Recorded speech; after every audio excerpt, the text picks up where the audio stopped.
Como la peor tragedia carcelaria de América Latina fue calificado el incendio que esta madrugada afectó a la granja penal de Comayagua, en Honduras. Las autoridades de ese país informaron que al menos 370 internos murieron durante el incidente, del que aún se desconocen causas. El incendio en Comayagua no es un hecho aislado en nuestra región. Durante 2004, de hecho, uno similar costó la vida de 107 reos en la cárcel de San Pedro Sula, también en Honduras. Y en el 2005 fallecieron 135 personas durante un incendio en el penal de Agüey, en República Dominicana. Bueno, queremos conversar justamente de la actual situación carcelaria en el continente y para eso establecemos contacto con la socióloga y experta en seguridad, Lucía Damert. Lucía, ¿cómo está? Buenas tardes, gracias por recibirnos hasta ahora. Hola, Claudio, ¿cómo te va?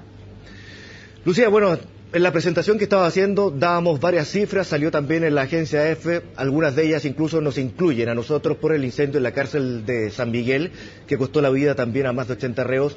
Y de esa perspectiva, por supuesto que en Latinoamérica estamos en deuda con las políticas carcelarias y parece ser endémico.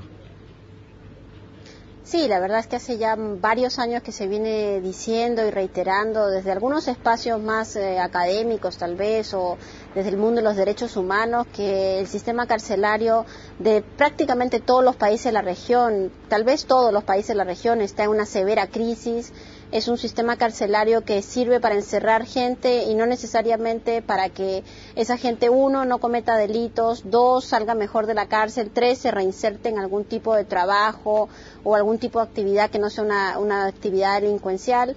Y justamente este abandono de lo que es el mantenimiento de la seguridad, de las medidas de prevención, del tratamiento de las adicciones, entre otras múltiples cosas, lo que generan es un espacio de enorme impunidad al interior de las cárceles que muchas veces se ven reflejados en motines, en utilización de armas y esto que tú has mencionado en reiteradas ocasiones, incluso incendios que no terminan más que con enormes tragedias, ¿no? Sí, Lucía, cuando analizamos las causas de nuestras cárceles que son ampliamente conocidas, o de nuestro sistema penitenciario, mejor, más amplio, establecemos que hay pocos guardias.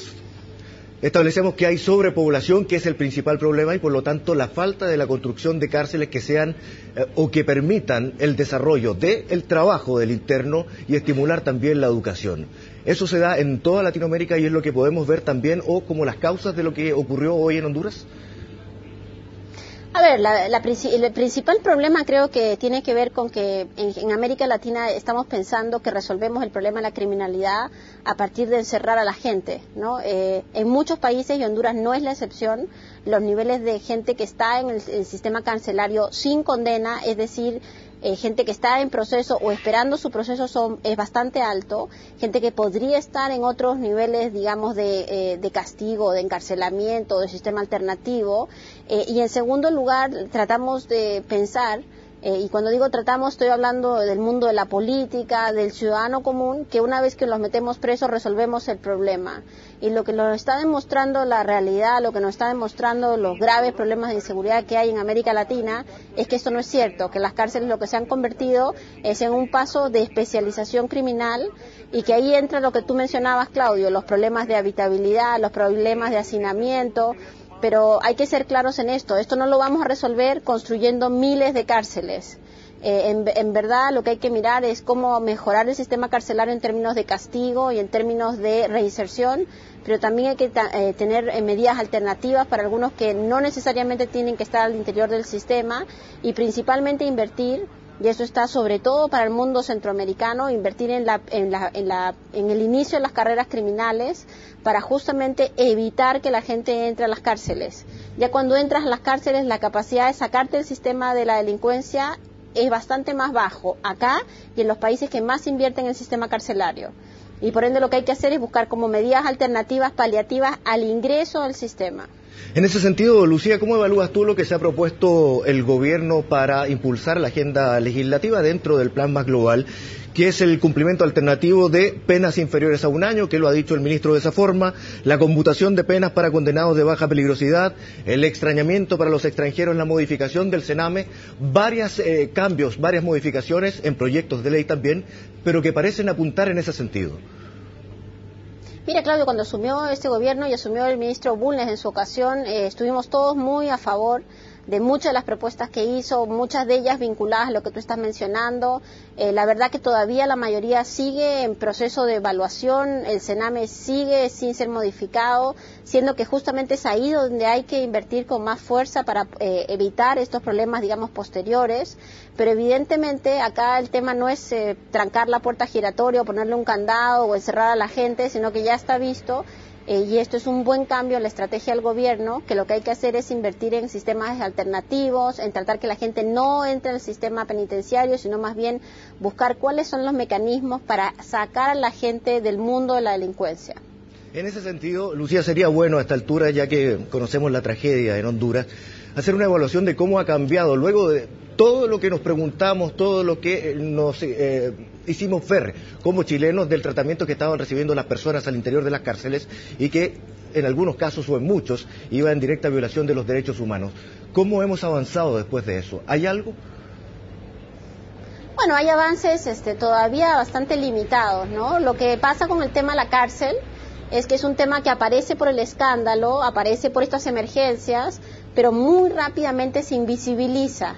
Y yo te diría que salvo en aquellos momentos donde realmente estamos acordándonos de lo que ocurrió en la cárcel de San Miguel en este caso, la verdad es que la mayoría del tiempo la gente trata de evitar la conversación de la cárcel, no solo porque muchos son víctimas de delito y quieren ver castigos, sino también porque para el gobierno y para los actores políticos en general se convierte en un arma de doble filo, ¿no? Decir vamos a invertir en la gente presa.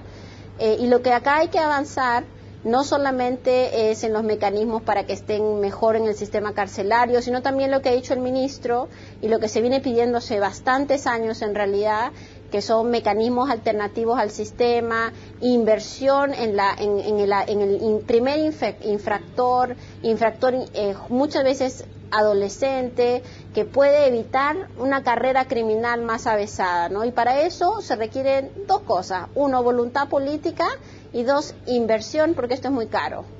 Y para eso tiene que estar la política alineada, pero nosotros los ciudadanos también. Sí, en relación a eso, porque muchas veces la política se deja llevar por la presión de la ciudadanía, sobre todo cuando nos enfrentamos a periodos de altos delitos, cuando las encuestas dicen que mucha gente ha sido afectada por la delincuencia en nuestro país. Bueno, eso es cierto. El problema es que ya estamos viendo que meter preso a un joven delincuente que su principal problema es la adicción a las drogas, es esperar que termine saliendo como un joven cuyo principal problema no solamente es la adicción, porque va a seguirlo siendo, sino además tremendos niveles de violencia y frustración contra el Estado, unos niveles de especialización criminal mucho mayores, y en el fondo lo que estamos haciendo es hipotecando nuestra seguridad de largo plazo. Y en ese sentido nosotros como ciudadanos también debemos avanzar en el reconocimiento que para terminar con la inseguridad hay que hacer una inversión de largo aliento, que no solamente es construir la cárcel y tratar de que sea lo más lejos posible, sino que en esa cárcel y en este sistema de castigo, por decirlo en algún sentido, tiene que haber medidas de reinserción y resocialización. Si, por ejemplo, no hay ni un programa para enfrentar el problema de las adicciones, la verdad es que todo lo otro se convierte en una música de fondo. Lucía, le quiero agradecer entonces por conversar con nosotros de este tema, una vez conocida, una nueva tragedia en nuestra Latinoamérica. Que esté muy bien, muchas gracias. Una tragedia, gracias.